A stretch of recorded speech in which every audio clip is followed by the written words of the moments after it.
আসসালামু আলাইকুম। আজকে যে ভিডিওটা দিচ্ছি, যদি আপনার আপন স্ত্রী আপনার সংসার করতে না চায়, তাহলে তার জন্য এই বিদ্যাটা।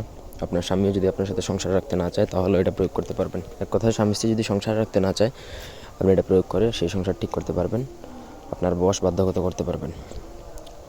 ঠিক আছে, ছোটোখাটো বিষয়টা প্রয়োগ করবেন না, এটা খুবই বাজেভাবে কাজ করে। সেজন্য ব্যক্তিগত যে কোনো প্রয়োজন বা যে কোনো কাজের জন্য স্ক্রিনে দেওয়া নাম্বার আছে, সরাসরি ফোনে, হোয়াটসঅ্যাপে বা ইমোতে যোগাযোগ করে যে কোনো কাজ করাতে পারবেন, দেশে বা দেশের বাইরে থেকে। এটা একটা মগা নকশা, আশা করি নকশা দেখেই বুঝতে পারতেছেন।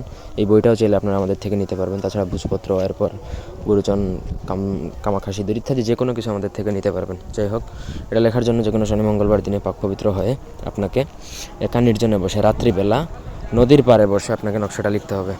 নকশা লিখে আপনি নকশাটা লিখবেন ভোজপাতার মধ্যে, অরিজিনাল কস্তুরী কালি দ্বারা। কস্তুরী কালি আমাদের থেকে নিতে পারবেন, অথবা আপনি কোথাও থেকে অ্যারেঞ্জ করে নেবেন। কস্তুরী কালি দ্বারা নকশাটা লিখলেন, লিখার পরে নিচে আপনার স্ত্রীর জন্য করলে স্ত্রীর নাম, তার মায়ের নাম, স্বামীর জন্য করলে স্বামীর নাম, তার পিতার নাম লিখবেন। তারপর লেখা শেষে আপনি কোনো কারোর সাথে কোনো কথা বলবেন না, এক ধ্যানে কাজ করবেন। কাজ শেষে আপনাকে সেটা একটা পলিথিন বা ভালো কিছুতে ঢুকিয়ে তারপর আপনাকে একটা পাথর, ভারী পাথর চাপা দিতে হবে। অ্যাটলিস্ট 5-10 কেজি ওজনের একটা ভারী পাথরে নিজে চাপা দিতে হবে। ইট দিলেও হবে, তবে পাথর হলে ভালো হয়।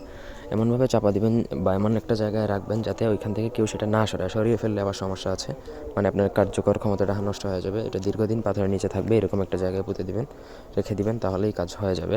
সেই স্ত্রী আপনার সাথে সংসার করার জন্য অস্থির হয়ে যাবে, আপনার সাথে সুসম্পর্ক সবসময় বজায় থাকবে। তবে স্বামীর জন্য করলে তার ক্ষেত্রেও একইভাবেই কাজ করবে।